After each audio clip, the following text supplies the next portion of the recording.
Hello everyone, today we are going to study the lingual artery.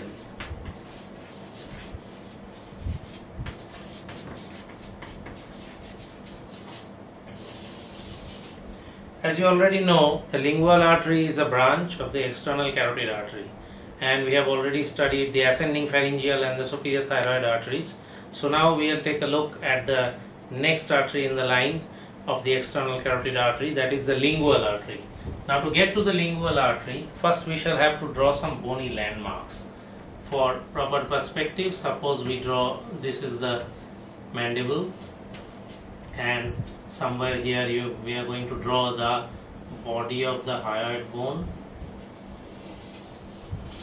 and still below somewhere here we are going to draw the thyroid cartilage. So here we are, mandible, hyoid, thyroid cartilage, and now we are in a position to draw the common external and internal carotid arteries. So suppose we draw the external carotid artery. If this is the mandible, somewhere here is the neck of the mandible, so the external carotid artery has to be drawn like this. This then is the external carotid artery. This is the internal carotid artery, and here you have the common carotid artery.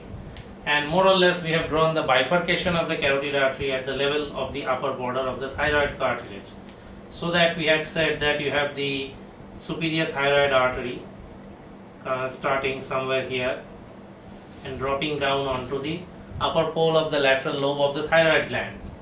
Now if that is so, then the lingual artery is going to take its origin just around the greater cornu of the hyoid bone.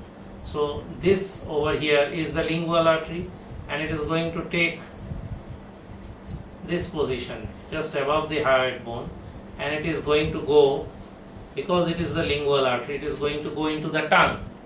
So we have got to draw the outline of the tongue as well. If that is the lingual artery, then the outline of the tongue would be somewhat like this. This is the tongue, and you can see that the lingual artery has gone into the tongue after all.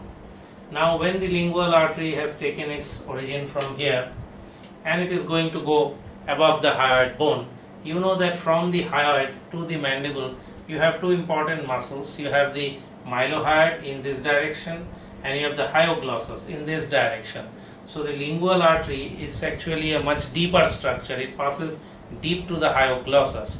Now if it passes deep to the hyoglossus, then it is actually over the intrinsic muscles of the tongue. Now which intrinsic muscles of the tongue are you likely to come across here? You are likely to come across the genioglossus, which is the bulky muscle of the tongue, taking its attachment from somewhere here. So you have the genioglossus over here, and you have the geniohyoid over here, and the genioglossus both. So the genioglossus and the geniohyoid both are starting from the mandible to the hyoid bone, and over that you have the mylohyoid. So mylohyoid, geniohyoid, and then genioglossus. These are the sequence of muscles.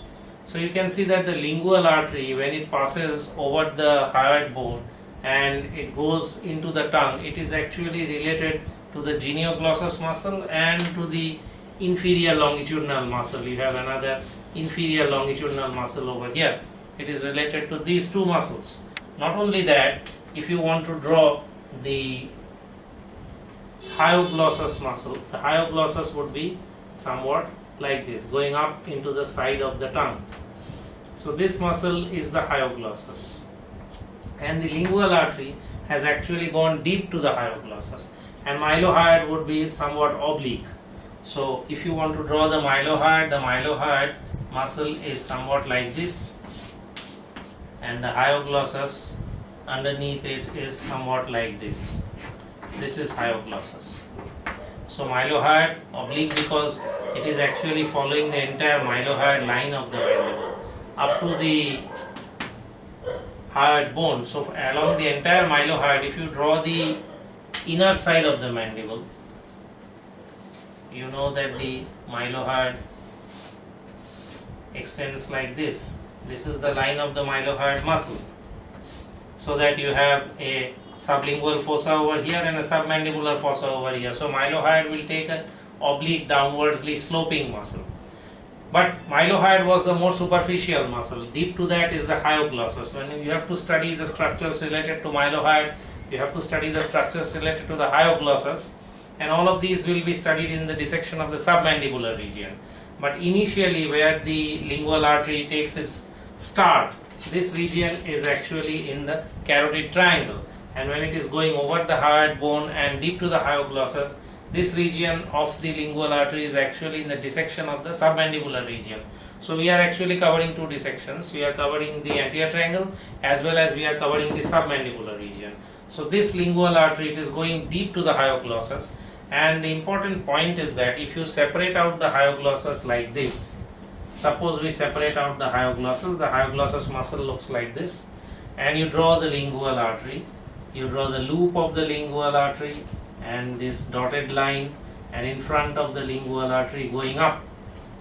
So now if you look at the lingual artery and if you look at the hyoglossus muscle, you can make out that the lingual artery has actually got three parts. It has got a first part over here, it has got a second part over here, and it has got a third part over here. So the hyoglossus muscle actually divides the lingual artery into three parts. First part of the lingual artery is proximal to the hyoglossus. Second part of the lingual artery is deep to the hyoglossus. Because it's deep to the hyoglossus, it is in contact with the genioglossus and the inferior longitudinal muscle. And the third part is in front of the hyoglossus, again in contact with the genioglossus. Now one thing you must keep in mind, that if this is the hyoid bone over here,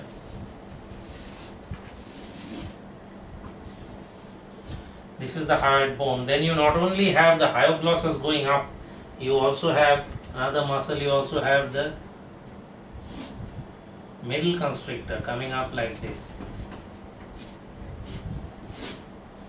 So from the hyoid, you have the hyoglossus going up, and you have the middle constrictor muscle of the pharynx going back. So this lingual artery, on its deeper side, it is related to the beginning of this inferior constrictor muscle, and it is also related to the geniohyoid muscle. So you have the geniohyoid muscle of the tongue like this. Let us draw it in a bigger way. So here you have the geniohyoid muscle of the tongue, and you have the middle constrictor muscle of the pharynx. So now you can trace the entire path of the lingual artery. You can see the first part proximal to the hyoglossus, second part deep to the hyoglossus, and third part distal to the hyoglossus. Now this loop of the lingual artery, is crossed by the hypoglossal nerve. Now this hypoglossal nerve is actually going into the tongue as well. So hypoglossal nerve, although it's the 12th cranial nerve, it has started deep inside, but it is crossing superficially over the loop of the lingual artery, because you see the hypoglossal nerve passes superficial to both the external carotid and the internal carotid arteries. So naturally it has passed superficial to the external carotid, and in going to the tongue it has also crossed the loop of the lingual artery proximal to the hyoglossus. Then it has gone outside the hyoglossus and it is going to go up into the tongue. So this hyoglossus muscle itself is also supplied by the hypoglossal nerve. Now you have got a very good idea of all the three parts of the lingual artery. Now the first part of the lingual artery over here, it gives a small branch, it gives a suprahyoid branch going over the hyoid bone and anastomosing with its fellow from the opposite side. You know that the infrahyoid branch is a branch of the superior thyroid artery. So you have a suprahyoid artery, you also have an infrahyoid artery. So suprahyoid artery is a branch of the first part of the lingual artery, the infrahyoid artery is a branch of the superior thyroid artery. So from the first part of the lingual artery you have this infrahyoid branch. From the second part of the lingual artery, we will draw it in dotted lines. You have this dorsal lingual arteries, more than one dorsal lingual arteries, and from the third part of this lingual artery you have the artery. This artery is called the deep lingual artery or the artery profunda lingui. So this artery profunda lingui also anastomoses with its fellow of the opposite side, and this lingual artery gives branches to the sublingual salivary gland. It gives branches to the sublingual salivary gland. It gives branches to the floor of the oral mucosa. It gives branches to the gingiva, that is the gums along the mandibular teeth, and it gives minute branches into the back of the body of the mandible. So you have the first part of the lingual artery, you have the second part of the lingual artery, you have the third part of the lingual artery.